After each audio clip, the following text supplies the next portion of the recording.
સૌથી પહેલા દોસ્તો આપણે વાત કરીએ તો ગીરમાં કેસર કેરીની આવક વધી। ઉનાળાની સિઝનમાં કેરી રસિયાઓ માટે સારા સમાચાર મળ્યા છે। તો ગીરની કેસર કેરીની આવક માર્કેટમાં વધી રહી છે। જેમ જેમ ઉનાળાના દિવસો પસાર થઈ રહ્યા છે તેમ તેમ ગીરની કેસર કેરી માર્કેટમાં આવી રહી છે। તો ખાસ કરીને ગીરમાં એક જ દિવસમાં 11,000થી વધુ બોક્સ કેસર કેરીની આવક નોંધાઈ હતી। તો હાલમાં માર્કેટમાં કેસર કેરીનો ભાવ 10 કિલો બોક્સના 800 રૂપિયાથી લઈને 1,000 સુધી બોલાયો છે।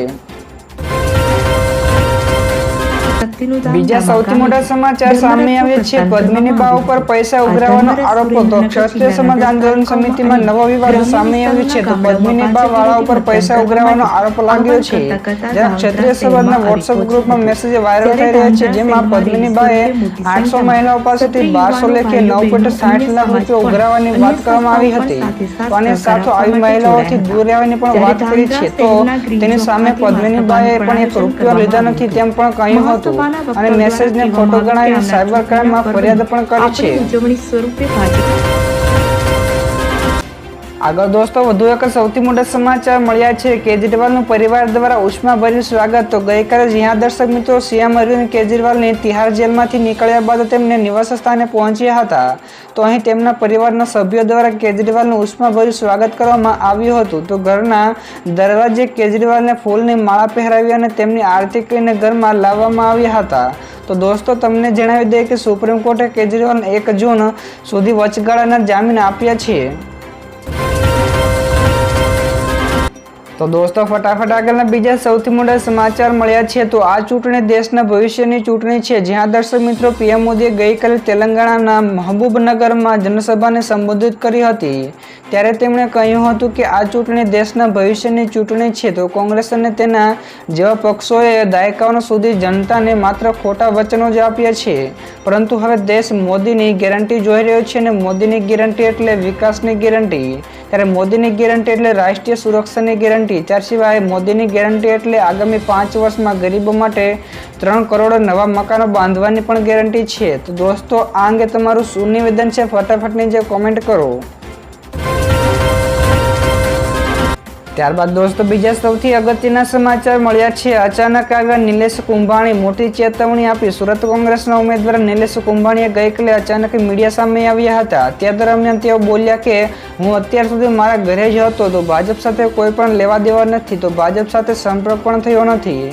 આ સિવાય તેમણે કહ્યું કે કોંગ્રેસે મારી સાથે ગદ્દારી કરી છે, તો અને કહ્યું કે મારા ફોર્મ કોંગ્રેસે એડવોકેટે પણ ભર્યું હતું।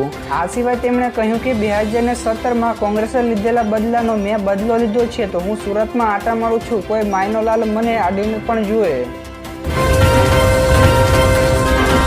તો દોસ્તો બીજા સૌથી મહત્વપૂર્ણ સમાચાર સામે આવ્યા છે। નાસા ચંદ્ર ઉપર ટ્રેન દોડાવશે। તો નાસા ચંદ્ર ઉપર રેલવે પ્રોજેક્ટ ઉપર કામ કરી રહ્યું છે, જે આ મિશન માટે ફંડ પણ એકત્ર પણ કરી રહ્યું છે। તો વૈજ્ઞાનિક જ્હોન નેસલને પણ તેના વૈજ્ઞાનિકોનો ચમત્કાર ગણાવ્યો અને કહ્યું કે આ મિશન સાકાર થશે તેની કોઈ પણ પ્રકારની ગેરંટી નથી, પરંતુ ભવિષ્યમાં ચંદ્ર ઉપર રેલ પ્રોજેક્ટ એરોસ્પેસ મિશનનો એક ભાગ બની શકે છે। કે આ મિશન હેઠળ ચંદ્ર ઉપર રેલવે લાઇન નાખવા ઉપરાંત મંગળ ઉપર મનુષ્યો અથવા તો માલ સામાનને ટ્રાન્સફર માટે અત્યાધુનિક સિસ્ટમ પણ વિકસાવવાની છે। તો દોસ્તો ફટાફટ આગળના બીજા સૌથી મોટા સમાચાર મળ્યા છે। કોંગ્રેસના મહાસચિવ જયરામ રમેશે કહ્યું કે પીએમ મોદી નિર્વર્તમાન વડાપ્રધાન છે। તો કોંગ્રેસના મહાસચિવ જયરામ રમેશે આ સિવાય કહ્યું કે લોકસભાની ચૂંટણીના પ્રથમ તબક્કાના મતદાન બાદ સ્પષ્ટ થઈ ગયું હતું કે ભાજપ દક્ષિણમાં સાફ અને ઉત્તરમાં અડધી થઈ જશે। તો 3 તબક્કાના મતદાન પછી એમ કહી શકાય કે આપણે 2004માં જે જોયું તે 2024માં પુનરાવર્તિત કરી રહ્યું છે। તો ઇન્ડિયા ગઠબંધનને સ્પષ્ટ અને નક્કર બહુમતી મળવા જઈ રહી છે। તો આ સિવાય આ વડાપ્રધાનને નિર્વર્તમાન વડાપ્રધાન પણ કહ્યા છે। આગળના દોસ્તો બીજા સૌથી અગત્યના સમાચાર મળ્યા છે। નીટ પરીક્ષા કૌભાંડમાં એસઆઈટીની રચના। તો પંચમહાલમાં નીટ પરીક્ષા કૌભાંડના મામલે તપાસ કરવા માટે એસઆઈટી ટીમની રચના કરવામાં આવી છે।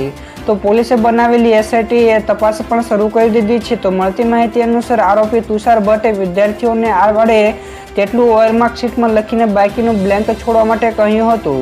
તો આ સિવાય ભટ્ટે ઓએમઆર શીટમાં બાકીના જવાબો ભરવા માટે પણ વાલીઓ સાથે સેટિંગ કર્યું હતું। તો આ કેસમાં એક આરોપી પરશુરામ રોયની પણ ધરપકડ થઈ છે। તો બાકી 2ની શોધી રહ્યા છે। ત્યારબાદ દોસ્તો આગળના બીજા સૌથી મોટા સમાચાર મળ્યા છે. કોંગ્રેસીઓને ટિકિટ આપવાનું બંધ કરો, ભાજપના સાંસદનો બળાપો. જ્યાં દર્શક મિત્રો અમરેલીથી ભાજપ સાંસદ નારણ કાછડિયાએ ભાજપ સામે જે બાનો ચડાવ્યું છે, તેમણે કહ્યું કે કાર્યકર્તાઓની નારાજગીના લીધે આ વખતે ઓછું મતદાન થયું છે, તો કોંગ્રેસમાંથી ભાજપમાં આવે તેમને તરત જ પદ મળી જાય છે, જેથી ભાજપના કાર્યકર્તાઓ નારાજ છે. તો આ સિવાય તેમણે કહ્યું કે અમરેલીમાં અનેક મજબૂત ચહેરાઓ હોવા છતાં પણ ભાજપે બોલી ના શકે તેવા વ્યક્તિને ટિકિટ આપીને કાર્યકર્તાઓનો દ્રોહ કર્યો છે, તો એટલે મતદાન પણ ઓછું થયું છે. તો દોસ્તો તમને શું લાગે છે કે આ વખતે ભાજપની હાર થશે કે નહીં? ફટાફટની જે કોમેન્ટ કરો. ત્યાર પછી દોસ્તો આગળ શેર માર્કેટના સમાચાર પણ મળી રહ્યા છે. તો ગઈકાલે શેરબજાર સુધારા સાથે બંધ થયું હતું. તો સપ્તાહના છેલ્લા કારોબારી દિવસે એટલે કે ગઈકાલે શેરબજાર સુધારા સાથે બંધ થયું. તો ગઈકાલે ટ્રેન્ડિંગ સેશન્સના અંતે BSE સેન્સેક્સમાં 260 પોઈન્ટ સુધરીને 72,664 અંકો પર, જ્યારે NSEના નિફ્ટીનો સૂચકાંકમાં 97 અંક સુધરીને 22,055 અંકો પર બંધ રહ્યો હતો. તો બેંક નિફ્ટી પણ ગઈકાલે ટ્રેન્ડિંગ સેશન્સના અંતે 66 પોઈન્ટનો ઘટાડો નોંધાયો હતો. ત્યારબાદ દોસ્તો બીજા સૌથી મહત્વપૂર્ણ સમાચાર મળ્યા છે. અદાણીના શેર રોકેટ બન્યા, તો ₹660 ને પણ ટચ કરશે. તો સપ્તાહના છેલ્લા કારોબારી દિવસે શેરબજારમાં કડાકા બાદ સુધારો આવ્યો હતો. તો Adani group company Adani power લિમિટેડના શેરો રોકેટ બન્યા છે. તો ટ્રેન્ડિંગ સેશન્સમાં અદાણી પાવરના શેરોમાં 7.37% વધારો થયો હતો અને કિંમતમાં ₹622 ઉપર પહોંચી હતી. તો શેર ₹613.05 અંક ઉપર બંધ રહ્યો હતો અને નિષ્ણાતોના અનુસાર આ શેર ₹660 ને પણ ટચ કરી શકે છે. તો દોસ્તો ફટાફટ આગળના બીજા સૌથી મોટા સમાચાર મળ્યા છે. સ્કૂલોને ઉડાડી દેવાની ધમકીમાં મોટું અપડેટ સામે આવ્યું છે. તો ગુજરાતમાં લોકસભાની ચૂંટણીના મતદાનમાં આગલા દિવસે જ અમદાવાદની સ્કૂલોને બોમ્બથી ઉડાડી દેવાની ધમકી મળી હતી. તો ક્રાઇમ બ્રાન્ચે આ મામલે તપાસ કરતા મોટો ખુલાસો થયો છે, જેમાં સ્કૂલોને ધમકી ભર્યાનો મેલ આવ્યો હતો, તેમાં પાકિસ્તાનનો હાથ હોવાનું પણ સામે આવ્યું છે. તો ઈમેલ થકી અમદાવાદની 24 જેટલી સ્કૂલોને બોમ્બથી ઉડાડી દેવાની ધમકી 6 મેના રોજ મળી હતી.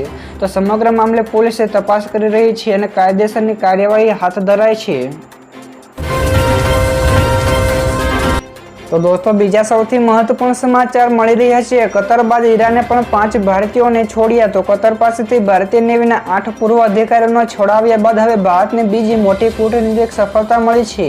ભારતના પ્રયાસોથી ઈરાને પણ 5 ભારતીય નાવિકોને છોડી મૂક્યા છે. તો ઈરાન દ્વારા ઇઝરાયલ સંબંધિત એક જહાજને જપ્ત કરવામાં આવ્યું હતું, જેના ઉપર 5 ભારતીય નાવિકો પણ હતા, જેને લઈને હવે ઈરાન દ્વારા મુક્ત કરવામાં આવ્યા છે, જે માટે ભારતીય દૂતાવાસ દ્વારા ઈરાનનો આભાર પણ માનવામાં આવ્યો છે. તો ફટાફટ દોસ્તો આગળના બીજા સૌથી મોટા સમાચાર સામે આવ્યા છે. ઉત્તરાખંડમાં વાદળ ફાટ્યું, ભારે તબાહી સર્જાઈ. તો એક તરફ ઉત્તરાખંડમાં ઘણા દિવસોથી જંગલો સળગી રહ્યા છે, તો બીજી તરફ અલ્મોડાના સોમેશ્વર અને બાગેશ્વરના કપકોટમાં ગઈકાલે રાત્રે વાદળ ફાટવાની ભારે તબાહી સર્જાઈ હતી.